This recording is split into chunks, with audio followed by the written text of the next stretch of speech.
تو انہوں نے ہول سیل میں ڈیل کی، کہنے لگے جی جو آپ کی قیمت خرید ہے نا ہم اس کو ڈبل کر دیتے ہیں، 100 روپے کی چیز کو ہم 200 میں خریدتے ہیں۔ یہ بہت بڑا پروفٹ ہے کہ بندہ 100 روپے انویسٹ کرے اور اس کے بدلے 100 روپے کمائے۔ آج کل دنیا کی انڈسٹریل ورلڈ میں 10% اور 20% پروفٹ کو بھی بڑا سمجھا جاتا ہے، اور کہاں 100 کے بدلے 100 پروفٹ۔ عثمان غنی اللہ نے فرمایا نہیں، پروفٹ تھوڑا ہے، میں نہیں بیچتا۔ کچھ نے کہا کہ اچھا پھر ہم ایسے کرتے ہیں کہ ہم 100 کے بدلے آپ کو 300 دیتے ہیں۔ نہیں۔ ایک نے کہا اچھا میں 100 کے بدلے آپ کو 400 دیتا ہوں۔ ان کا نہیں۔ وجہ کیا ہے کہ جی پروفٹ تھوڑا ہے۔ وہ حیران ہو گئے کہ 100 روپے کی چیز کو ہم 4 گنا پرائس پہ خرید رہے ہیں، اور ایک ہی دم میں ان کا سارا سامان بک جائے گا، یہ پیسے لے کے گھر بیٹھ جائیں گے آرام سے، پھر ہم جانے اور اس چیز کو آگے تھوڑا تھوڑا بیچنا۔ مگر یہ بندہ مطمئن ہی نہیں ہو رہا۔ تو ایک یہودی نے پوچھا کہ عثمان آخر آپ چاہتے کیا ہو؟ ایک کے بدلے ہم آپ کو 4 گنا دے رہے ہیں۔ ان کا بھائی پروفٹ تھوڑا ہے، بات سچی ہے، مجھے زیادہ چاہیے۔ اچھا میں 5 گنا دے دیتا ہوں۔ نہیں یہ بھی تھوڑا ہے۔ اچھا بھی 6 گنا دے دیتا ہوں، یہ بھی تھوڑا ہے۔ بھائی میں 7 گنا آپ کو پروفٹ دیتا ہوں، 100 روپے کی چیز 700 میں خریدتا ہوں۔ نہیں یہ بھی تھوڑا ہے۔ خریدنے والے نے کہا بھائی انف از انف، 100 کے بدلے 700 میں چیز خرید رہا ہوں اور آپ دینے کو ابھی بھی تیار نہیں ہوئے، تو پھر میری آپ کی ڈیل نہیں ہو سکتی۔ مگر آپ اتنی گندم کا کرو گے کہ آخر بیچنی تو ہے نا کہیں نہ کہیں۔ تو عثمان غنی نے فرمایا ہاں میں دوں گا، میرے پاس ایک کسٹمر ہے جو مجھے اس سے زیادہ پروفٹ دیتا ہے۔ اس نے کہا آپ مذاق کر رہے ہیں یا آپ سیریس بات کر رہے ہیں؟ بھائی میں سیریس بات کر رہا ہوں۔ کون سا کسٹمر ہے جو 7 گنا پرائس سے بھی زیادہ پرائس دے رہا ہے؟ ان کا میرے پاس ایک کسٹمر ہے جو مجھے 70 گنا پرائس دے رہا ہے، 1 روپے کے بدلے 70 روپے مجھے دے رہا ہے۔ چنانچہ انہوں نے اس گندم کو بیچنے کے بجائے مدینہ طیبہ کے غریبوں میں مفت تقسیم کر دی کہ میرا اللہ مجھے اس کے بدلے 70 گنا اجر عطا فرمائے گا۔ خیر خواہی کا ایسا جذبہ نبی علیہ السلام نے ان کے اندر بھرا تھا کہ 7 گنا پرائس پہ ان کا سامان بک رہا تھا، نہیں بیچا۔ کوئی اور بندہ ہوتا تو سوچتا میں تو پیسے بناؤں بھائی، میرا تو اس سال کا ایک اچھا سودا ہو جائے گا اور میں پورا سال آرام سے بیٹھ کے کھاؤں گا۔ ان کا نہیں، مجھے اس وقت پروفٹ نہیں کمانا، مجھے غریب لوگوں کی خیر خواہی کرنی ہے، ان کے پاس کھانے کو کوئی چیز نہیں، تو میں اللہ کے راستے میں ان کو تقسیم کر دیتا ہوں اور اس کے بدلے اللہ مجھے 70 گنا پروفٹ عطا فرمائے گی۔ یہ نبی علیہ السلام نے ایک جذبہ بھرا تھا صحابہ کرام میں۔ چنانچہ ہر بندہ دوسرے بندے کی خیر خواہی کرتا تھا، جیسے ہمیں اپنا فکر ہوتا ہے نا کہ ہمیں نقصان نہ ہو، ایسے ان لوگوں کی یہ حالت تھی کہ وہ سوچتے تھے دوسرے کا نقصان نہ ہو۔ آپ لوگوں کو ایک واقعہ سناؤں، حیران کن ہے۔ ایک صحابی نے گھوڑا خریدا، اور فرض کرو انہوں نے گھوڑا خریدا 3000 ریال میں، مثال دے رہا ہوں، یہ فگر جو ہیں یہ ایکچوئل نہیں ہے، میں ایک جنرل فگر بتا رہا ہوں سمجھنے کی خاطر، بات سمجھانا مقصد ہے۔ انہوں نے 3000 ریال میں ایک گھوڑا خریدا، لے کے گھر آئے، بھائیوں نے دیکھا، سب نے کہا یار نسل اچھی لگتی ہے، گھوڑا صحت مند ہے، تمہیں بڑی اچھی ڈیل مل گئی ہے۔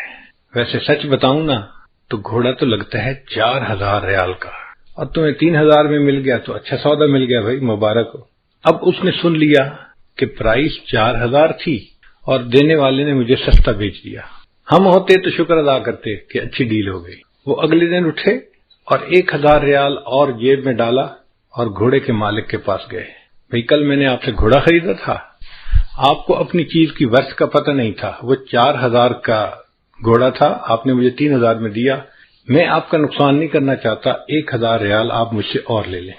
آپ نے دنیا میں کبھی ایسے کوئی ڈیل ہوتے دیکھی کہ کسٹمر کہہ رہا ہے کہ جی 1000 دینار آپ اور لے لیں، مجھے سستا نہ دیں؟ خیر اس نے لے لیا۔ تھوڑے دنوں کے بعد علاقے میں گھوڑ دوڑ کا مقابلہ ہوا، سباق الخیل۔ صحابہ کرام کے درمیان یہ مقابلے ہوتے رہتے تھے، الٹنا پلٹنا، پلٹ کر جھپٹنا، لہو گرم رکھنے کا ہے ایک بہانہ۔ تو صحابہ کرام اس قسم کی ایکسرسائزز کرتے رہا کرتے تھے۔ اب جب گھوڑ دوڑ ہوئی تو اللہ کی شان دیکھیں کہ وہ گھوڑا سب میں سے ٹاپ کر گیا، فرسٹ آ گیا۔ اب جب ونر بن گیا تو ہر بندے نے اس کو بڑے حیران ہو کے دیکھا، لوگ آئے اور مبارکباد دی اور کہا کہ یار تم نے گھوڑا کہاں سے لیا؟ اس نے کہا جی مجھے تو یہ 4000 دینار میں ملا۔ ان کا اچھا یہ تو بڑی اچھی نسل کا ہے، بڑا تیز بھاگتا ہے، بڑا فٹ گھوڑا ہے، اٹس اے اسٹیل، تمہیں تو بس سستا مل گیا۔ سچی بات بتاؤں کہ یہ گھوڑا تو 6000 ریال میں بھی سستا ہے۔ اب انہوں نے اس کے کمنٹ سن لیے اور اگلے دن 2000 ریال اور جیب میں ڈال کے مالک کے پاس گئے. بھئی آپ کو اپنی چیز کی ورث کا پتہ نہیں تھا، آپ نے 3000 میں بیچی، پھر میرے بھائیوں نے اس کی قیمت 4000 لگائی، لیکن مقابلے سے پتہ چلا، کنفرمیٹری ٹیسٹ یہ تھا کہ گھوڑا بہت اچھا تھا، اس نے ون کیا، اور تھرڈ پارٹی نے کہا کہ یہ تو 6000 دینار میں بھی سستا ہے، تو پلیز آپ 2000 دینار اور لے لیجئے. اب بیچنے والا کہہ رہا ہے کہ نہیں، میں پہلے ہی 4000 لے چکا 3 کی جگہ، میرے لیے انف ہے. وہ کہتے ہیں نہیں میں آپ کا نقصان نہیں کرنا چاہتا. 2000 اور دینار دیے اور 3000 کا گھوڑا انہوں نے 6000 میں خریدا. جہاں یہ معاشرہ ہو، سوچئے وہاں پر ہر بندہ دوسرے کا کتنا خیر خواہ ہوگا. وہ اس کا نقصان کسی صورت میں کرنا ہی نہیں چاہتا، اس کا بھلا چاہتا ہے، اس کی اچھائی چاہتا ہے. اور یہی عام معاشرہ تھا اس وقت کا. حضرت عمر رضی اللہ عنہ کے دور میں ایک شخص نے زمین بیچی اور دوسرے نے زمین خریدی. اب جس نے زمین خریدی اس نے کہا کہ میں یہاں پہ سبزیاں کاشت کرتا ہوں. تو عام طور پہ لوگ 1-2 فٹ گہرا ہل چلاتے ہیں، مگر کیا ہوتا ہے کہ وہ 1-2 فٹ ہل چلنے سے جو 1-2 فٹ کے نیچے کی زمین ہے نا وہ سخت ہو جاتی ہے، اور پھر جو نیوٹریشن ہے وہ نیچے سے اوپر نہیں جاتی اور پانی اوپر نیچے لیچ نہیں کرتا. ایک ہارڈ جو ہے نا وہ لیئر بن جاتی ہے جو نقصان دیتی ہے. تو پھر اس کے لیے کبھی کبھی گہرا ہل چلانا پڑتا ہے تاکہ اس لیئر کو بھی جو سخت ہو رہی ہے اس کو توڑ دیا جائے اور زمین نیچے سے لے کے اوپر تک نرم ہو جائے. اب جب اس صحابی نے وہ خریدا تو اس نے سوچا میں گہرا ہل چلاتا ہوں. انہوں نے 2 فٹ گہرے ہل کی جگہ وہ جو 4 فٹ گہرا ہل تھا نا، گہرا ہل جسے کہتے ہیں، وہ چلایا. اب جب ہل چلایا تو زمین کے اندر سے ایک بکسا نکلا جس کے اندر سونا چاندی بھرا ہوا تھا. اس زمانے میں بینک تو ہوتے نہیں تھے، تو لوگ اپنا خزانہ اس طرح زمین کے اندر دفن کر دیا کرتے تھے کہ ایمرجنسی کے وقت ہم اس کو نکالیں گے، یہ محفوظ رہے. اب جب انہیں وہ خزانہ ملا تو انہوں نے بیٹھ کے سوچا بھئی میں نے تو مالک سے زمین خریدی تھی، یہ خزانہ تو نہیں خریدا تھا، یہ تو بہت زیادہ قیمتی ہے، یہ میرا حق نہیں، یہ اس مالک کا ہے جس نے زمین بیچی، مجھے اس کو ریٹرن کرنا چاہیے. آپ سوچیں ہم اگر اس وقت میں ہوتے تو ہم کسی کو خبر ہی نہ لگنے دیتے کہ کچھ ہوا یا نہیں، اور آرام سے اس سونے چاندی کو خود استعمال کرتے ہیں. وہ اگلے دن اس سونے چاندی کے بکسے کو لے کے مالک کے پاس گئے. میں نے آپ سے زمین خریدی تھی، ہل چلایا اور اس میں سے یہ خزانہ نکلا، یہ میرا نہیں، یہ آپ کا ہے، آپ پلیز مجھ سے لے لیجئے. ان کا واہ بھائی واہ، جب میں نے زمین بیچ دی تو اب زمین سے جو نفع نکلے گا وہ میرا نہیں ہوگا، وہ آپ کا ہوگا. تو میرا تو تعلق ختم ہو گیا، میں نے پیمنٹ لے لی، دیٹس اٹ. اب اگر نکلا ہے خزانہ تو یہ آپ کا ہے، آپ کی قسمت. وہ کہے میرا حق نہیں آپ کا ہے، اور دوسرا کہے میرا حق نہیں آپ کا ہے. اب ایک دوسرے کے درمیان اختلاف ہوا تو یہ مقدمہ عدالت میں آیا. آپ غور کریں، آج ہماری عدالتوں میں عداوتیں بھری پڑی ہیں. ایک بندہ کہتا ہے میرا حق ہے، دوسرا کہتا ہے نہیں میرا حق ہے. ایک کہتا ہے میں اپنے حق کی خاطر آخری دم تک کوشش کرتا رہوں گا، دوسرا کہتا ہے میں اپنے حق کی خاطر خون کا آخری قطرہ بہا دوں گا. اپنا حق ہر بندہ کہہ رہا ہوتا ہے. یہ عجیب مقدمہ تھا. ایک بندہ کہتا ہے جی میرا نہیں، یہ اس کا حق ہے. وہ کہتا ہے نہیں جناب میرا نہیں، یہ اس کا حق ہے. اب قاضی فیصلہ کیا کرے؟ عجیب مقدمہ تھا. مگر اللہ نے اس وقت کے قاضیوں کو بھی بڑی سمجھ دی تھی. انہوں نے دونوں سے بات چیت سنی اور کچھ ان کے گھر کے حالات معلوم کیے تو انہیں پتہ چلا کہ ایک کے گھر میں بیٹا جوان ہے اور دوسرے کے گھر میں بیٹی جوان ہے. تو قاضی نے کہا کہ بھئی میں اس میں ججمنٹ تو نہیں دے سکتا، چونکہ یہ کہتا ہے اس کا حق ہے، وہ کہتا ہے اس کا حق ہے. ہاں میں مشورہ دے سکتا ہوں. میرا مشورہ یہ ہے کہ آپ دونوں اپنے بیٹے اور بیٹی کا نکاح کر دیں اور اس نکاح کے مہر کے طور پہ اس خزانے کو دے دیا جائے تاکہ دونوں کو اس کا بینیفٹ مل جائے. ایک وقت تھا کہ ہماری عدالتوں میں ایسے مقدمے آیا کرتے تھے، ہم ایک دوسرے کے اتنے خیر خواہ ہوتے تھے، اور یہی معاملہ تھا سب کا. صرف ایک شعبہ زندگی میں نہیں، دوسرے شعبوں میں بھی یہی حال تھا. امام اعظم ابو حنیفہ رحمۃ اللہ علیہ کپڑے کی دکان تھی، ریشم کے کپڑے بیچتے تھے. اس زمانے میں ریشم کا کپڑا سب سے اعلیٰ کپڑا سمجھا جاتا تھا، اور چونکہ لیڈیز استعمال کرتی ہیں تو اس لیے اس کی ڈیمانڈ بھی بہت تھی. عام طور پہ مغرب سے پہلے امام ابو حنیفہ رحمۃ اللہ دکان بند کرتے تھے. ایک دن آپ نے ظہر کے بعد دکان بند کر دی. گھر آ رہے تھے، کسی نے پوچھا نعمان آج جلدی گھر آ رہے ہو؟ بھئی میں نے دکان بند کر دی. ظہر کے بعد دکان کیوں بند کی؟ دکان تو آپ مغرب کے وقت بند کرتے ہیں. فرمانے لگے اس لیے کہ آج آسمان کے اوپر بادل ہیں اور ویزیبلٹی تھوڑی ہے، اور جب ویزیبلٹی تھوڑی ہوتی ہے تو گاہک کو کپڑے کی رنگت اور کوالٹی کا صحیح اندازہ نہیں ہوتا، کیونکہ بجلی کی لائٹیں تو ہوتی نہیں تھیں، چراغ جلتے تھے. تو میں نے دکان اس لیے بند کر دی کوئی بندہ کم قیمت کپڑے کو قیمتی سمجھ کے مجھ سے نہ خریدے، اس کو نقصان نہ ہو. میں نے ظہر کے وقت دکان بند کر دی. اگر دکاندار کی یہ سوچ ہے تو آپ سوچئے کہ نبی علیہ السلام نے ہمیں کیسی معاشرت سکھائی ہے. ہر بندہ دوسرے بندے کا خیر خواہ. قرآن مجید میں ایک سورت ہے، اس کا نام ہے النمل. نمل کہتے ہیں چیونٹی کو، اینٹ. تو انسان حیران ہوتا ہے اللہ کا کلام، اور اس کلام میں چیونٹی کے نام کے اوپر ایک سورت کا نام، اور اس میں چیونٹی کا واقعہ بھی ہے. یا اللہ، آپ تو کائنات کے مالک و خالق ہیں، اور آپ نے اپنے قرآن میں چیونٹی کا تذکرہ کیا. چیونٹی کی کیا ورت ہوتی ہے؟ مگر اللہ نے چیونٹی کا تذکرہ کیا اور اس کے نام پر سورت کا نام رکھا. وجہ کیا تھی؟ کہ ایک چیونٹی نے دوسری چیونٹیوں کی خیر خواہی کی تھی. حضرت سلیمان علیہ السلام اپنے لشکر کو لے کے جا رہے تھے اور راستے میں چیونٹیاں پھر رہی تھیں. ان میں سے ایک چیونٹی نے فیل کر لیا کہ لشکر آ رہا ہے.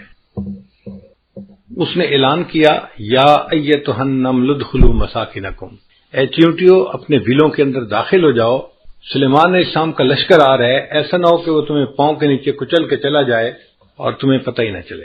اب ایک چیونٹی کی دوسری چیونٹیوں کے ساتھ جو خیر خواہی تھی وہ اللہ کو اتنی پسند آئی، اللہ نے اس واقعے کا تذکرہ قرآن مجید میں کیا اور سورت کا نام چیونٹی کے نام پہ رکھ دیا.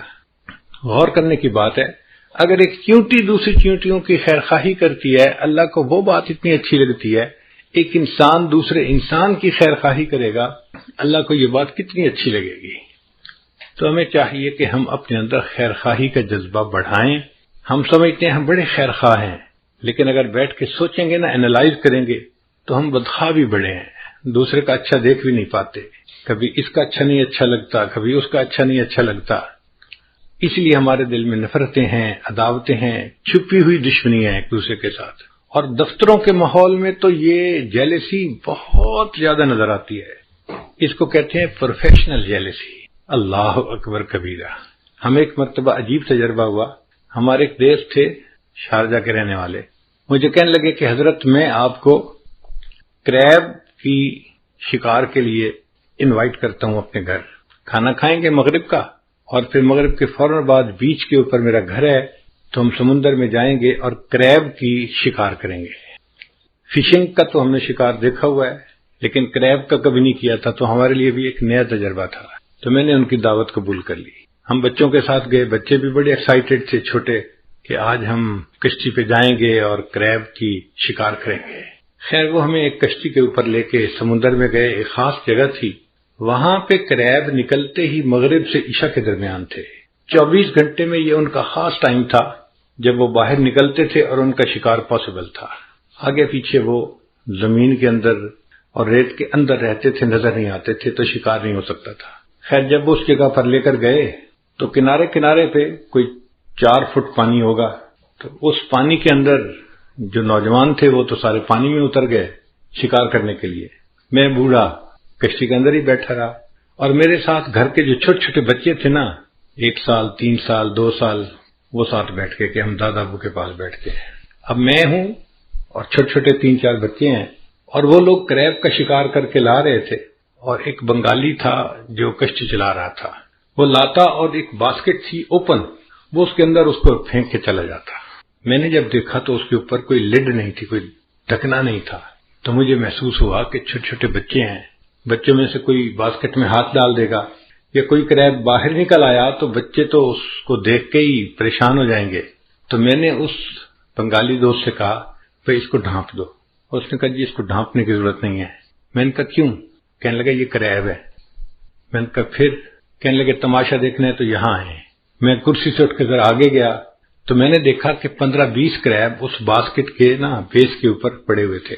اچھا ان میں سے ایک کریب جب دیوار کے اوپر چڑھنے لگتا نا، تو جیسے ہی وہ تھوڑا سا اوپر چڑھتا کہ میں باہر نکلوں، باقی 2-3 کریب مل کے نا اس کی ٹانگ کو یوں نیچے کھینچتے اور نیچے لے لیتے. پھر تھوڑی دیر کے بعد دوسرا نکلنے کی کوشش کرتا تو اس باقی مل کے اس کی ٹانگ کھینچتے. اس نے کہا جی یہ ایک دوسرے کی ٹانگیں ہی کھینچتے رہیں گے، ان میں سے ایک بھی باہر نہیں نکل سکے گا. میرے لیے زندگی کا نیا تجربہ تھا.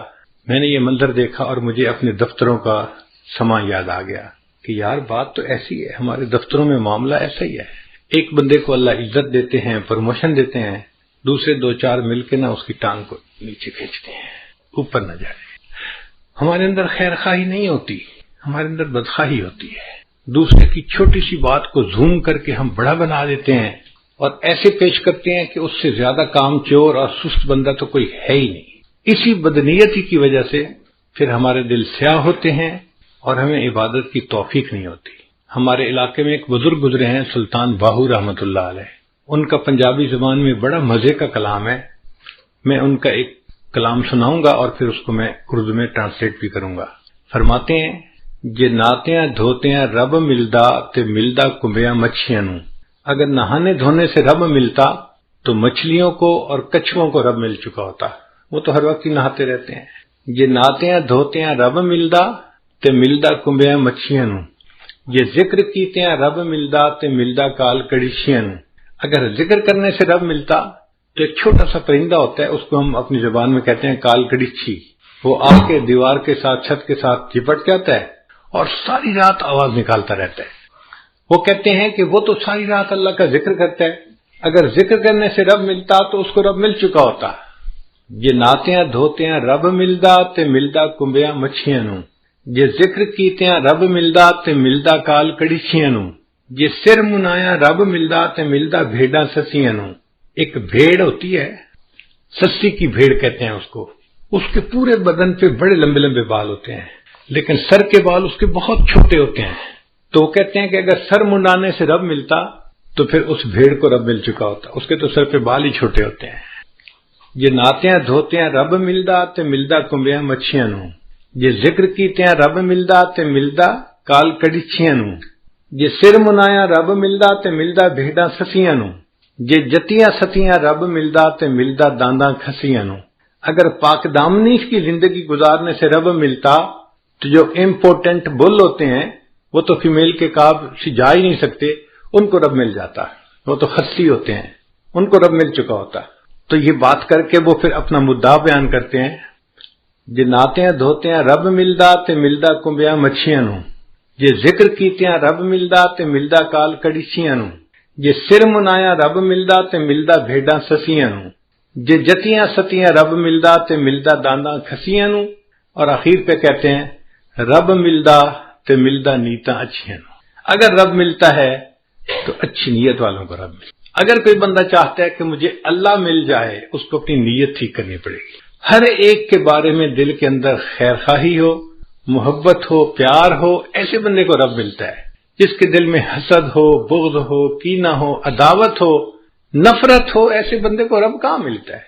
یہ بندہ تو انسان کہلانے کے قابل نہیں، یہ تو جانوروں جیسی زندگی گزارنے والا ہے. تو ہمیں چاہیے کہ ہم اپنے اندر خیر خواہی کا جذبہ پیدا کریں تاکہ اللہ کے ہاں ہمیں بھی قبولیت نصیب ہو جائے.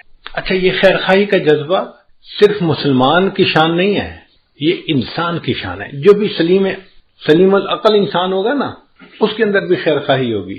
ہم نے دیکھا کئی مرتبہ کافروں کے اندر بھی خیر خواہی ہوتی ہے، چونکہ وہ انسان اچھے ہوتے ہیں، گو ایمان سے محروم ہوتے ہیں، مگر بائی نیچر انسان اچھے ہوتے ہیں تو وہ بھی خیر خواہی کو پسند کرتے ہیں. ایک کافرہ عورت کا میں واقعہ آپ لوگوں کو سناتا ہوں، پھر میں بات کو مکمل کروں گا. ایک عورت تھی جو 60s میں تھی، یعنی اس کی عمر تھی کوئی 65 سال. اچھی ایجڈ عورت ہو جاتی ہے. وہ ریٹائر ہوئی تو اس کو $4-5 لاکھ پروویڈنٹ فنڈ ملا، بینیفٹس ملے جو ریٹائرمنٹ کے ہوتے ہیں، اور وہ اپنی ریٹائرمنٹ لائف گزار رہی تھی. بڑی گاڑی اس نے رکھی ہوئی تھی، 4 ویلر ڈرائیو. ایک دفعہ وہ سفر سے کہیں سے آ رہی تھی کہ اچانک اس کی گاڑی کا ٹائر پنکچر ہوا تو اس کو گاڑی ایک طرف کو پل کرنی پڑی. اب وہ گاڑی سے باہر نکلی، اس نے دیکھا کہ ٹائر پنکچر ہو گیا ہے تو ٹائر بدلنا پڑے گا. لیکن بڑی گاڑی کا ٹائر وزنی بھی ہوتا ہے اور اکیلے بندے کا اس کو ریپلیس کرنا مشکل بھی ہوتا ہے. پھر وہ تو عورت ذات تھی، عورت کمزور ہوتی ہے، نہیں کر سکتی. تو وہ کھڑی سڑک کے کنارے آنے والی گاڑیوں کو روک رہی تھی کہ کوئی بندہ رکے اور میری ہیلپ کر دے. اور چونکہ دن کا ٹائم تھا، سورج خوب گرمی برسا رہا تھا، لوگ مصروف تھے، تو آنے والی گاڑی تیز آ رہی تھی اور جا رہی تھی، کوئی رک نہیں رہا تھا۔ گڈ 1 آور اس عورت کو دھوپ کے اندر کھڑا ہونا پڑا۔ اب 1 گھنٹہ دھوپ میں کھڑا ہونے کی وجہ سے اس کو پسینہ بھی آیا ہوا، اور اس کی جلد جو تھی وہ ایسے سرخ ہو گئی جیسے جلد جل جاتی ہے گرمی کی وجہ سے۔ برا حال گرمی سے اس کا، اور کوئی اس کی مدد کے لیے رک نہیں رہا، تو پریشان بھی بڑی تھی۔ بڑی دیر کے بعد ایک لڑکا تھا جس کی عمر 30s میں تھی، یعنی 30-32 سال اس کی عمر تھی لڑکے کی۔ اس نے گاڑی کو روکا اور اس نے پوچھا کہ آپ نے مجھے کیوں روکا ہے؟ اس نے، مجھے آپ کی ہیلپ چاہیے، آپ میرا ٹائر بدلوانے میں مدد کر دیں تو میں بھی چل پڑوں گی۔ لڑکے نے گاڑی روکی، باہر آیا، اس نے عورت کو دیکھا کہ بھئی اس کو اتنا پسینہ آیا ہوا ہے اور دھوپ میں کھڑے رہنے کی وجہ سے حالت اس کی بری ہوئی ہے، تو اس نے اس کو کہا کہ دیکھیں میری گاڑی کا اے سی چل رہا ہے، آپ گاڑی کی اگلی سیٹ پہ جا کر بیٹھ جائیں اے سی میں، آپ کو پسینہ بھی خشک ہو جائے گا اور آپ کو تھوڑا آرام بھی مل جائے گا، اور میں نوجوان ہوں، میں اکیلا یہ ٹائر چینج کر لیتا ہوں، میرے لیے کوئی مسئلہ نہیں۔ چنانچہ وہ عورت اس کی گاڑی میں اگلی سیٹ پہ آ کے بیٹھ گئی اور لڑکا اس عورت کی گاڑی کا ٹائر چینج کرنے لگ گیا۔ اب یہ عورت جب ذرا ٹھنڈی جگہ پر بیٹھی، طبیعت بحال ہوئی، تو اس نے دیکھا کہ لڑکا بہت مشقت کے ساتھ گاڑی کا ٹائر چینج کر رہا ہے، تو اس کے دل میں احساس ہوا کہ یہ نوجوان بچہ ہے اور اس نے میری خاطر اتنی تکلیف اٹھائی، مجھے آرام دیا اور خود اکیلے تکلیف اٹھائی۔ یہ مجھے بھی کہہ سکتا تھا کہ مجھے ہیلپ کرو تو میں ہیلپ کرتی، مجھے اس نے ایئر کنڈیشن جگہ پہ بٹھا دیا اور خود دھوپ میں لگا ہوا ہے کام کرنے۔ تو اگر یہ ٹائر بدل دے گا نا تو میں اس کو $200-300 گفٹ دے دوں گی تاکہ اس کا بھی فائدہ ہو جائے۔ خیر کچھ دیر لگی، لڑکے نے ٹائر چینج کر دیا، اس نے آ کے کہا اس کو کہ ٹائر میں نے بدل دیا ہے، اب آپ اپنی گاڑی پہ جا سکتی ہیں۔ اس عورت نے $200-300 جیب سے نکالے اور لڑکے کو آ کے یہ میری طرف سے گفٹ لے لو۔ اس نے کہا نہیں میں گفٹ نہیں لیتا، بس۔ اس نے پوچھا کیوں نہیں لیتے؟ اس لڑکے نے آگے سے جواب دیا، It is objective of my life to help others. It is objective of my life to help others. When I help someone, I feel happy. یہ جو مجھے خوشی ملتی ہے نا کسی کی مدد کر کے، بس میرا ریوارڈ یہی کافی ہے، مجھے آپ سے $200-300 نہیں چاہیے۔ اب وہ عورت اپنی گاڑی میں آئی اور چل پڑی، مگر اس کے ذہن میں یہی فکر گھوم رہا تھا، It is objective of my life to help others. When I help someone, I feel happy. اور وہ سوچ رہی تھی کہ دنیا میں ایسے بھی انسان ہوتے ہیں کہ جو دوسروں کی ہیلپ کر کے خوش ہوتے ہیں۔ حیران ہو رہی تھی۔ اب گاڑی جب اس نے چلائی، تھوڑی دیر بعد اس کو فیل ہوا کہ مجھے تو بہت پیاس لگی ہوئی ہے اور بھوک بھی لگی ہوئی ہے۔ اس نے سوچا اچھا جو نیکسٹ ایگزٹ آئے گا نا تو میں اس پہ گاڑی کو باہر نکالوں گی موٹر وے سے، اور جو ریسٹورینٹ ملا اس پہ میں کھانا کھاؤں گی اور پھر سفر شروع کروں گی۔ چنانچہ نیکسٹ ایگزٹ پہ اس نے گاڑی باہر نکالی اور قریب میں کوئی ریسٹورینٹ تھا، وہاں اس نے گاڑی پارک کی اور جا کے کھانے کے لیے بیٹھ گئی۔ اس ہوٹل میں ایک ویٹریس تھی ریسٹورینٹ میں جو کھانا لاتی تھی۔ اس نے پوچھا کیا چاہیے، اس نے بتایا مجھے یہی چیز لا دو، تو وہ ویٹریس اس کے لیے کھانا لے کے آئی۔ جب اس نے اس کے آگے کھانا لگایا نا، اب اس دوران یہ عورت یہی بیٹھی سوچ رہی تھی کہ اس لڑکے نے کتنا اچھا جواب دیا، It is objective of my life to help others. When I help someone, I feel happy. اس عورت نے، بوڑھی عورت نے دیکھا کہ وہ جو ویٹریس کھانا لے کے آئی ہے وہ ایک نوجوان اور پریگننٹ لڑکی ہے، اور اس کے جسم کو دیکھ کے پتہ چلتا ہے کہ اس کا پریگننسی کا کوئی 6واں مہینہ چل رہا ہوگا، یعنی کافی قریب وقت ہے ڈیلیوری کا۔ اب ایسے وقت میں تو عورت کو گھر پہ آرام کرنا چاہیے، مگر وہ ڈیوٹی کر رہی تھی، تو اس نے سوچا یہ غریب لڑکی ہوگی اس لیے اس کو نوکری کرنی ہے تاکہ اپنے آپ کو سپورٹ کر سکے۔ تو اس نے اس سے ذرا بات پوچھی کہ تمہارا کیا حال ہے، تم کیا کرتی ہو؟ اس نے بتایا کہ میں شادی شدہ ہوں اور میں پریگننٹ ہوں اور میرا 7واں مہینہ لگا ہوا ہے اور 2 مہینے کے بعد ڈیلیوری ہے، مگر یہاں پہ جو ہاسپٹل ہے نا اچھا وہ بہت مہنگا ہے، اور میں اور میرے ہسبینڈ ہم دونوں چاہتے ہیں کہ بچے کی ڈیلیوری وہاں پہ ہو، مگر اس کی فیس ہم نہیں دے سکتے۔ تو ہم میاں بیوی نے آپس میں مشورہ کیا، کچھ پیسے میرا ہسبینڈ جمع کرے گا اور کچھ پیسے میں جمع کروں گی، اور مل کے ہم اس فیس کو ادا کریں گے۔ اب چونکہ میں نے پیسے جمع کرنے ہیں تو میں اس وقت چھٹی نہیں لے سکتی، مجھے اس پریگننسی کے باوجود ڈیوٹی کرنی ہے، میں تکلیف اٹھا رہی ہوں مگر میں ڈیوٹی کر رہی ہوں۔ اب اس عورت کے ذہن میں خیال آیا کہ میرے پاس تو ریٹائرمنٹ کے کوئی $500,000 بینک میں پڑے ہوئے ہیں، اب $500,000 فالتو پڑے ہیں، اگر میں اس لڑکی کو اس کے ڈیلیوری کے اس کی فیس دے بھی دوں تو مجھے کوئی فرق نہیں پڑتا، مگر اس کے لیے آسانی ہو جائے گی اور یہ بچی اپنے گھر پہ آرام کرے گی۔ اس نے اس سے پوچھا کہ ہاسپٹل کی فیس کتنی ہے؟ اس نے کہا جی $5000۔ اس نے $5000 کا چیک لکھا اور ایک لفافے میں ڈال کے کھانا کھانے کے بعد اس ویٹریس کو ٹپ دی اور کہا کہ یہ میری طرف سے گفٹ ہے، لیکن اس کو آپ نے یہاں نہیں کھولنا، گھر جا کے کھولنا ہے۔ اس نے جیب میں ڈالی ہے، ٹھیک ہے میں گھر جا کے کھولوں گی۔ اب یہ بوڑھی عمر کی عورت اپنے گھر واپس آ گئی اور وہ نوجوان ویٹریس جو تھی وہ اپنے گھر گئی ڈیوٹی کے بعد۔ جب گھر گئی تو اس کا ہسبینڈ جو تھا وہ ایک بزنس ٹرپ پہ گیا ہوا تھا دوسرے شہر، اور وہ واپس آ چکا تھا۔ چنانچہ اس ویٹریس نے اپنے گھر میں کھانا لگایا اور خاوند کے ساتھ بیٹھ کے کھانا کھانے لگی۔ اب کھانے کے دوران دونوں میاں بیوی آپس میں ڈسکس کرنے لگے کہ کتنا ٹائم رہ گیا بچے کی ڈیلیوری کا۔ اس نے بتایا کہ الٹرا ساؤنڈ کرنے والی ڈاکٹر نے اس تاریخ کو بچے کی ڈیلیوری کا ٹائم بتایا ہے۔ تو خاوند نے کہا کہ اچھا پھر ہمیں پیسے تیار رکھنے چاہیے، چونکہ ہاسپٹل والوں کو تو پہلے پیمنٹ کرنی پڑتی ہے پھر وہ بندے کو ایڈمٹ کرتے ہیں، تو کیا تمہارے پاس پیسے جمع ہو گئے؟ لڑکی نے کہا ہاں میرے پاس بھی کچھ پیسے جمع ہو گئے ہیں، تو میں بھی کنٹریبیوٹ کروں گی، آپ بھی کریں گے اور ہم دونوں مل کے بل پے کر دیں گے۔ اس دوران اس لڑکی کو خیال آیا کہ آج ایک عورت کھانا کھانے آئی تھی اور اس نے مجھے گفٹ بھی دیا تھا، تو اس نے اپنے ہسبینڈ کو بتایا کہ آج ایک عورت نے مجھے گفٹ دیا تھا۔ اس نے پوچھا کیا گفٹ دیا تھا؟ اس نے کہا پتہ نہیں، وہ لفافہ جیب میں ہے کپڑے میں۔ اس نے کہا لے آؤ۔ تو وہ نوجوان لڑکی گئی اور جیب سے وہ لفافہ لے کے آئی اور اس نے اپنے خاوند کو پکڑا دیا۔ اب جب خاوند نے اس لفافے کو کھولا تو اس کے اندر $5000 کا ایک چیک تھا۔ اب نوکری پیشہ بننے کے لیے یہ ایک بگ اماؤنٹ ہوتی ہے امریکہ میں، $5000 گفٹ مل جائے لوگ تصور بھی نہیں کر سکتے۔ تو وہ لڑکا حیران ہو گیا کہ اچھا اس عورت نے تمہیں $5000 یعنی فل پیمنٹ جو تھی کیس کی وہ فل گفٹ کر دی۔ تو لڑکی نے کہا جی ہاں اس نے یہ گفٹ دیا ہے۔ تو لڑکے نے جب وہ چیک پڑھا تو اس چیک کے ساتھ ایک چھوٹی سی چٹ بھی لکھی ہوئی تھی اور اس چٹ کے اوپر لکھا ہوا تھا "It is objective of my life to help others. When I help someone I feel happy." تو لڑکے نے وہ فقرہ پڑھا، یہ وہ لڑکا تھا جس نے اس عورت کے ٹائر کو چینج کیا تھا۔ اس نے اس عورت کی ہیلپ کی تھی اللہ کی خاطر، اور اللہ نے اس عورت کے دل میں ڈالا، اس نے اس کی بیوی کو $5000 کا چیک دے کے اس کو ہیلپ کر دیا تھا۔ What goes around comes around۔ ہم دوسروں کے ساتھ خیر خواہی کریں گے تو اس کے بدلے اللہ ہمارے ساتھ خیر خواہی کا معاملہ فرمائے۔ خیر خواہ بندے کے ساتھ ہمیشہ خیر خواہی ہوتی ہے، کیونکہ اللہ اس کے ساتھ خیر خواہی کرتا ہے، کوئی اس کی بدخواہی کر ہی نہیں سکتا۔ اس لیے ہم انکنڈیشنل خیر خواہی کریں دوسروں کے ساتھ۔ ہمیں اس میں یہ نہ توقع کہ جی وہ تو ہمارے ساتھ خیر خواہی نہیں کرتا، ہم کیوں کریں؟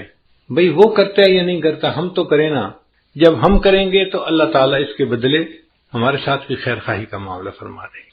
تو ہمیں چاہیے کہ ہم اپنے اندر خیر خواہی کا جذبہ پیدا کریں اور ہر ایک کا بھلا سوچیں، ہر ایک کے ساتھ اچھا سلوک کریں۔ ایک بزرگ تھے، ان کا نام تھا عثمان دامانی رحمۃ اللہ علیہ۔ بقالہ کی دکان تھی اور اس زمانے میں کرنسی جو تھی وہ چاندی کی ہوتی تھی، سکے ہوتے تھے، اور چاندی کے سکے جب بار بار ہاتھوں میں آتے تھے تو کئی دفعہ پرنٹ گھس جاتا تھا تو اس کو کہتے تھے کھوٹا سکہ ہے۔ ہم نے اپنے بچپن میں یہ دور دیکھا ہے، چاندی کا روپیہ ہوتا تھا، ہم دکاندار کے پاس لے کے جاتے تھے، وہ دیکھ کے آتا تھا نہیں بھائی یہ کھوٹا ہے، کیونکہ اس کا پرنٹ جو تھا نا وہ اوپر سے ذرا ڈم ہو جاتا تھا، پڑھنا مشکل ہوتا تھا۔ ان کے پاس کوئی کھوٹا سکہ لے کے آتا، وہ پہچان لیتے، مگر اس کو سودا دے دیتے کہ یہ بندہ امید لے کے آیا ہے کہ مجھے سودا ملے گا، تو اگر میں نے سودا نہ دیا تو اس کا دل ٹوٹے گا، کوئی بات نہیں یہ سودا لے جائے، اگر یہ کرنسی چل گئی تو ٹھیک، نہیں بھی چلی تو کوئی بات نہیں، یہ نقصان میں برداشت کر لوں گا۔ تو وہ سکہ رکھ لیا کرتے تھے۔ چنانچہ ان کی دکان کے کونے میں کھوٹے سکوں کا ایک ڈھیر لگ گیا تھا۔ اللہ کی شان کے وہ بیمار ہو گئے، اور بیماری بھی زیادہ تھی، آخری مرض المفات جسے کہتے ہیں وہ تھی۔ لیٹے ہوئے تھے، اچانک انہیں فیل ہوا کہ جیسے ہارٹ اٹیک ہوتا ہے نا، تو بندے کو فیل ہوتا ہے کہ some thing is seriously wrong some where. تو ان کو جو ہارٹ اٹیک ہونے لگا تو وہ اٹھ کے بیٹھ گئے اور اللہ سے دعا کرنے لگے، یا اللہ میں ساری زندگی تیرے بندوں سے کھوٹے سکوں کو قبول کرتا رہا، اللہ تو بھی میرے کھوٹے عملوں کو قبول فرما۔ اے اللہ میں ساری زندگی تیرے بندوں سے کھوٹے سکوں کو قبول کرتا رہا، اللہ تو بھی میرے کھوٹے عملوں کو قبول کر لے۔ تو ہمارے اکابر اللہ کے سامنے اپنے اعمال اس طرح کے پیش کرتے تھے۔ وہ دوسروں کے ساتھ خیرخواہی کرتے تھے اور اس کے بدلے پھر اللہ سے خیرخواہی کی توقع رکھتے تھے۔ ہم ہر ایک کے ساتھ بدخواہی کرتے ہیں، اپنوں کے ساتھ بھی پرایوں کے ساتھ بھی۔ کئی گھروں میں تو دیکھا خامد بیوی کا بدخواہ موقع تلاش کر رہا ہوتا ہے، میں اسے کیسے تنگ کر سکتا ہوں۔ بیوی روتی ہے، اس کے آنسو دیکھتا ہے، احساس نہیں ہوتا۔ بیٹا ماں کو رلاتا ہے، بھائی بھائی کو رلاتا ہے۔ ہم اپنے لوڈ ون جو ہیں، جو قریبی ہوتے ہیں، ان کا احساس نہیں کرتے، بے حس انسان بن گئے ہیں۔ ہمیں اللہ کیسے پیار کریں گے، کیسے ہم سے اللہ محبت فرمائیں گے؟ تو ہمیں ایک انسان بن کے زندگی گزارنی چاہیے جس کے اندر دوسروں کے ساتھ خیر خواہی کا جذبہ ہو، اچھائی کا جذبہ ہو۔ یہ جذبہ ہمیں کام آئے گا۔ چنانچہ اللہ کے محبوب صلی اللہ علیہ وسلم اتنے خیر خواہ تھے، اتنے خیر خواہ تھے۔ آپ نے واقعہ سنا ہوگا کہ محبوب صلی اللہ علیہ وسلم کی جوانی کا زمانہ تھا جب آپ نے نبوت کا اظہار فرمایا، تو مکہ مکرمہ کی ایک بوڑھی عورت تھی، وہ اپنے گٹھری سمیٹ کے کہیں باہر جانا چاہتی تھی، انتظار میں تھی کہ مجھے کوئی بندہ ملے جو میری گٹھری منزل تک پہنچا دے۔ اللہ کے حبیب صلی اللہ علیہ وسلم کا وہاں سے گزر ہوا، آپ نے اس بوڑھی عورت کو دیکھا، کھڑے ہو گئے۔ اماں آپ کیوں یہاں بیٹھی ہیں؟ اس نے نوجوان کو دیکھ کے کہا کہ بھئی مجھے ایک لیبر کی ضرورت ہے جو میرا سامان اٹھا کے مجھے جنگل میں فلاں جگہ پہنچا دے۔ نبی صاحب نے فرمایا اچھا میں پہنچا دیتا ہوں۔ اللہ کے محبوب صلی اللہ علیہ وسلم نے اس کی گٹھڑی سر پہ اٹھا لی اور وہ عورت چل پڑی۔ اب وہ عورت راستے میں اپنا حالات بتا رہی ہے کہ اے نوجوان، میں اس لیے مکہ کو چھوڑ کے جا رہی ہوں کہ ایک بندے نے نبوت کا دعویٰ کیا ہے اور اس کی زبان میں ایسی تاثیر ہے کہ جو اس کی بات سنتا ہے وہ اس کی بات کو مان لیتا ہے، اور لوگ ماں باپ کے دین کو چھوڑ رہے ہیں اور بتوں کے پرستش کو چھوڑ رہے ہیں، اور مجھے ڈر لگتا ہے کہ کہیں میرے اوپر بھی اس کا اثر نہ ہو جائے، تو میں مکہ ہی چھوڑ کے جا رہی ہوں۔ میں ماں باپ کے دین پہ رہنا چاہتی ہوں، میں شرک کو نہیں چھوڑ سکتی۔ نبی علیہ السلام اس کی باتیں سن رہے ہیں مگر خاموش ہیں، اور وہ ساتھ ساتھ نصیحت بھی کرتی جا رہی ہے کہ نوجوان میں تجھے نصیحت کرتی ہوں کہ تو اس نوجوان کی بات مت سننا، کہیں تو بھی اس کے دین پہ نہ چلا جائے، اور تو اپنے ماں باپ کے دین پہ جمے رہنا، تم اچھے آدمی ہو، تم اپنے ماں باپ کے دین کو نہ چھوڑنا۔ نبی علیہ السلام اس کی ساری باتیں سنتے رہے اور چلتے رہے۔ جہاں عورت نے پہنچنا تھا آپ نے سامان وہاں پہنچایا اور وہاں سے واپس آنے لگے، تو اس بڑی عورت نے کہا کہ نوجوان تو کتنا اچھا نوجوان ہے، اگر میں کبھی مکہ واپس آئی تو تم مجھے اپنا نام بتا، میں تجھے ملوں گی۔ تو جب اس نے پوچھا تو اللہ کے حبیب صلی اللہ علیہ وسلم نے فرمایا کہ اماں، جس نوجوان کی سارے راستے تو برائی کرتی رہی ہے، میں وہی نوجوان محمد ہوں۔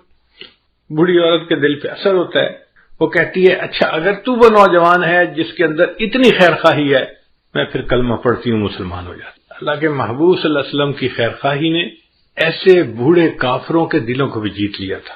ہم بھی اگر نبی علیہ السلام کے سچے غلام بن کے رہنا چاہتے ہیں تو ہمیں اپنے اندر یہ خیر خواہی کا جذبہ پیدا کرنا پڑے گا۔ بیٹھ کے سوچیں، اس کی خیر خواہی، اس کی، ہر ایک کی خیر خواہی، انسان کی بھی خیر خواہی، جانور کی بھی خیر خواہی، اپنے کی بھی خیر خواہی، پرائی کی بھی خیر خواہی، حتیٰ کہ ہمیں دشمن کے نقصان کے اوپر بھی ترس آ رہا ہو کہ اس بیچارے کا نقصان کیوں ہو گیا۔ جب آپ محسوس کریں کہ دشمن کے نقصان پہ بھی آپ کا دل دکھتا ہے تو اب آپ سمجھ لیں کہ اب میرے اندر نبی علیہ السلام کے خلق کا کچھ حصہ آ گیا ہے۔ اللہ تعالی ہمیں ایسی خیر خواہی کی زندگی عطا فرما دے۔ میں ایک چھوٹا سا واقعہ ہے زندگی کا، اگر آپ اجازت دیں تو سناؤں گا، اگر بات لمبی ہو گئی تو ختم کر دیتا ہوں، کیونکہ مضمون سے متعلق ہے اور ابھی ذہن میں آ گیا۔ اس لیے یہ واقعہ ہے جب میں 6ٹھی 7ویں کلاس میں پڑھتا تھا۔ ہائی اسکول میں میرا ایک کلاس فیلو تھا جو دیہات کا رہنے والا تھا، اور اس نے اسکول میں داخلہ لیا تھا اور ہاسٹل میں رہتا تھا۔ وہ نمازی بچہ تھا، 5 نمازیں پڑھتا تھا، اور میں بھی 5 نمازیں پابندی سے پڑھتا تھا۔ تو نمازیں 5 پڑھنے کی وجہ سے ہماری ایک دوسرے سے دوستی ہو گئی تھی، چنانچہ ہم کلاس میں ڈیسک پہ بھی ایک دوسرے کے ساتھ بیٹھتے تھے، اور اللہ کی شان کے کلاس میں فرسٹ آتا تھا، وہ سیکنڈ آتا تھا، تو ہم دونوں قابل لڑکے سمجھے جاتے تھے۔ تو نیچرل ایفینٹی ہمارے اندر پیدا ہو گئی ایک دوسرے کے ساتھ، نماز کی وجہ سے اور تعلیم میں اچھے ہونے کی وجہ سے ہماری دوستی فطرتاً ایک دوسرے کے ساتھ ہو گئی۔ ہم اکثر اوقات اکٹھا پڑھتے، اکٹھا بیٹھتے، وقت اکٹھا گزرتا تھا۔ اب اس دوران کبھی کبھی دیہات کا تذکرہ ہوتا، تو میں نے اپنی زندگی میں کبھی دیہات نہیں دیکھا تھا، شہر میں پیدا ہوئے، زندگی گزاری، ہمیں دیہات کا کنسیپٹ نہیں تھا. اس زمانے میں مجھے یہ بھی پتہ نہیں تھا کہ گندم کسی پودے پہ لگتی ہے یا کسی درخت کے اوپر لگتی ہے، مجھے کچھ پتہ نہیں تھا. تو میں اس سے اٹھ پٹانگ سوال پوچھتا، یہ سبزی کیسے ہوتی ہے، یہ کیسی ہوتی ہے، یہ کیسے ہوتا ہے، یہ کہاں لگتی ہے، اس کا پودا کیسے ہوتا ہے. وہ مجھے سمجھاتا تو صحیح، مگر ساتھ ساتھ میری سادگی پہ ہنستا بھی صحیح کہ کیسے بے وقوفی کے سوال پوچھتا ہے. ایک دن مجھے کہنے لگا، یار 2 مہینے کی چھٹیاں آنے والی ہیں، اگر تم 3 دن کے لیے میرے گھر مہمان آ جاؤ تو میں تمہیں دیہات کی سیر کرواؤں گا اور سبزیوں کی فصلیں آنکھوں سے دکھاؤں گا. میں نے بڑا ایکسائٹڈ فیل کیا، اچھا میں سبزیاں دیکھوں گا، دیہات دیکھوں گا. تو میں نے گھر آ کے امی سے کہا کہ امی میرے دوست نے مجھے دعوت دی ہے، میں نے 3 دن کے لیے اس کے گھر جانے کا وعدہ کر لیا ہے. امی نے کہا بیٹا اپنے بڑے بھائی کے ساتھ چلے جانا، کوئی مسئلہ نہیں، چھٹیاں ہیں، 3 دن اس کے پاس رہ آنا. تو میں اپنے بڑے بھائی کے ساتھ، چونکہ میں تو چھوٹا تھا تو بڑے بھائی کے ساتھ ان کے ہاں چلا گیا. رات ہم نے گزاری. اگلے دن فجر کی نماز پڑھی تو فجر کے بعد بہت ٹھنڈی فضا تھی. دیہاتوں میں گرمیوں کے موسم میں فجر کا وقت بڑا سہانا ہوتا ہے، صاف ستھری ڈسٹ فری ہوا ہوتی ہے اور سبزیاں سہلہاتی ہوئی ہوتی ہیں اور انسان حیران ہوتا ہے دیکھ کے ان کو، نیچرل حسن بندے کو نظر آتا ہے. میرے دوست مجھے کہنے لگا آؤ میں آپ کو سبزیوں کی سیر کرواؤں. میں نے کہا ٹھیک ہے. اب وہ مجھے لے کے چلا، یہ کھیت، اس میں دیکھو مولی لگی ہوئی ہے اور اس میں گاجر لگی ہوئی ہے اور اس میں شلجم لگے ہوئے ہیں اور اس میں گوبھی لگی ہوئی ہے. اس طرح وہ مجھے سبزیوں کا تعارف بھی کروا رہا تھا اور فصلیں بھی دکھا رہا تھا. اور میرے لیے تو ہر چیز ایک نئی چیز تھی، میں دیکھتا جا رہا تھا. اللہ کی شان دیکھیں کہ ہم کچھ دور آگے چلے تو زمین کا 1 ایکڑ ایک ٹکڑا بڑا وہ خالی پڑا ہوا تھا اور ایک بندہ اس میں ہل چلا رہا تھا. میں نے جب وہ خالی زمین کو دیکھا نا تو اس زمین میں تھوڑے تھوڑے فاصلے پہ گوبر کے ڈھیر لگے ہوئے تھے. یہ گائے بھینس کا جو گوبر ہوتا ہے نا، جس کو اینیمل مینیور کہتے ہیں، یہ وہاں پڑا ہوا تھا. مجھے میرے والدین نے یہ بتایا تھا کہ بیٹا تم نماز تو شروع کر چکے ہو، اب جانوروں کے پیشاب پخانے سے بچنا، وہ ناپاک ہوتا ہے اور جانوروں کی عادت ہوتی ہے قریب سے کوئی گزرے نا تو وہ دم ہلاتے ہیں اور ان کے چھینٹے دور تک جاتے ہیں. تو امی نے کہا کہ بیٹا اگر اس کے چھینٹے تمہارے کپڑوں پہ پڑ گئے تو تمہاری نماز نہیں ہوگی، کپڑے ناپاک ہو جائیں گے، تو ذرا بچ کے رہنا. تو میں جانوروں کے پیشاب اور گوبر سے نا فطری طور پہ بڑا الرجک تھا، چھوٹا بچہ تھا. اب میں نے وہ گوبر جب وہاں کھیت میں پڑے ہوئے دیکھا تو میری عجیب سی طبیعت ہوئی. میں نے اس سے کہا کہ اس زمین میں سبزیاں لگیں گی؟ اس نے کہا. میں نے کہا سبزیاں تو انسان کھاتے ہیں. اس نے کہا. میں نے کہا پھر یہ تو پاک سبزیاں ہونی چاہیے جو ہم کھائیں، تو یہ تو نجاست ہے، یہ تو گند ہے، یہ تو ناپاک ہے، اور یہ اس زمین میں کیوں پڑی ہوئی ہے؟ اس ناپاک چیز کو کیوں ملائیں گے اس مٹی میں جس مٹی میں سبزی اگنی ہے؟ اس نے کہا یار تمہاری باتوں کا جواب میں نہیں دے سکتا، یہ جو ہل چلا رہا ہے نا بوڑھا، اس سے جا کے پوچھو. میں چھوٹا سا بچہ تھا، بولڈ تھا. میں اس انکل کے پاس چلا گیا. میں نے جا کے کہا کہ انکل یہ زمین آپ کی ہے؟ اس نے کہا. میں نے کہا اس زمین میں آپ نے سبزیاں لگانی ہے؟ اس نے کہا میں نے سبزی لگانی ہے. میں نے کہا اگر آپ نے اس زمین میں سبزی لگانی ہے تو یہ جانوروں کا گوبر اس مٹی پہ کیوں آپ نے رکھا ہوا ہے؟ یہ تو ناپاک ہوتا ہے، یہ تو نجس ہوتا ہے، یہ تو بدبودار ہوتا ہے، یہ تو نفرت کے قابل ہوتا ہے، اور جو سبزی ہم کھائیں گے اس کے ساتھ یہ گوبر ملے گا تو ہم کیسے وہ سبزی کھا سکیں گے؟ اس نے کہا بچے تمہاری نظر میں یہ گوبر ہے، میری نظر میں یہ فرٹیلائزر ہے، میں اسے زمین میں ملاؤں گا اور سبزی لگاؤں گا تو سبزی کے سائز بہتر ہو جائے گا، کوالٹی بہتر ہو جائے گی. اس فرٹیلائزر سے سبزی کو فائدہ ہو جائے گا اور میرا پروفٹ بڑھ جائے گا، اس لیے میں نے یہ گوبر رکھا ہے زمین میں ملانے کے لیے. اب اس زمانے میں چھوٹا تھا تو مجھے بات پوری سمجھ میں نہیں آئی. میں نے اس کے آئیڈیا کو بائی نہیں کیا. میں نے کہا نہیں آپ غلط کر رہے ہیں، آپ کو ایسا نہیں کرنا چاہیے اور یہ سارا گوبر یہاں سے اٹھا دینا چاہیے اور اس کو مٹی میں نہیں ملانا چاہیے. اس وقت میں یہ کہہ کے آ گیا. آج اس عمر میں جب میں اپنے بچپن کے اس واقعے کو یاد کرتا ہوں تو مجھے یہ بات سمجھ میں آتی ہے کہ جسے ہم نجاست کہتے ہیں، گندگی کہتے ہیں، نفرت کی نظر سے دیکھتے ہیں، جس میں بدبو ہے، جو ناپاک ہے، اس چیز کو اگر کسی کھیت میں ملایا جاتا ہے تو وہ چیز کھیتی کو فائدہ دے دیتی ہے. ہم انسان ہو کر اگر ساتھ والے بندے کو فائدہ نہیں دیتے تو کہیں قیامت کے دن اللہ کی نظر میں ہم گندگی اور گوبر سے زیادہ گئے گزرے تو نہیں بن جائیں گے. اللہ کہیں گے تو گوبر سے بھی کیا گزرا، تو نے اپنے ساتھ والوں کو کیا فائدہ پہنچایا؟ نہ گھر والوں کو تیرا فائدہ، نہ تیرے رشتہ داروں کو فائدہ، نہ دوستوں کو فائدہ. تو بدخواہ آدمی تھا، ہر وقت برا سوچتا تھا، ہر وقت دوسروں کی غیبت کرتا تھا، ہر وقت دوسروں پہ بہتان تراشیاں کرتا تھا، ہر وقت دوسروں کے بارے میں نیگیٹو کمنٹس دیتا تھا، عزتیں اچھالتا تھا، تو کہاں کا اچھا انسان ہے، تو گوبر سے بھی کیا گزرا ہے۔ تو اللہ تعالی ہمارے اندر خیر خواہی کے جذبے کو بڑھائے اور ہم ایک اچھے خیر خواہ انسان بن کے زندگی گزارے۔ آپ سوچئے اگر سب انسان ایک دوسرے کے ایسے خیر خواہ بن جائیں گے تو معاشرے میں کتنی محبتیں ہوں گی، پیار ہوگا، الفت ہوگی، صحیح انسانیت کی تصویر ہمیں اس معاشرے میں نظر آئے گی۔ نبی اسلام نے فرمایا الدین النصیحہ، دین سراسر خیر خواہی ہے۔ اللہ تعالی ہمیں خیر خواہی کی زندگی گزارنے کی توفیق عطا فرمائے۔ وآخر دعوانا ان الحمد للہ رب العالمین۔ دعا سے پہلے توبہ کے کلمات پڑھ لیتے ہیں تاکہ اللہ تعالی ہمارے پچھلے سب گناہوں کو معاف فرمائے۔ الحمد للہ وکفی وسلام علی عبادہ الذین اصطفی اما بعد۔ یہ کلمات سچے دل کے ساتھ پڑھتے رہیے۔ بسم اللہ الرحمن الرحیم، لا الہ الا اللہ محمد الرسول اللہ، آمنت باللہ وملائکتہ وکتبہ ورسلہ والیوم الآخر والقدر خیرہ وشرہ من اللہ تعالی والبعث بعد الموت، آمنت باللہ کما ہوا باسمائہ وصفاتہ وقبلت جمیع احکامہ اقرار باللسان وتصدیق بالقلب، اشہد ان لا الہ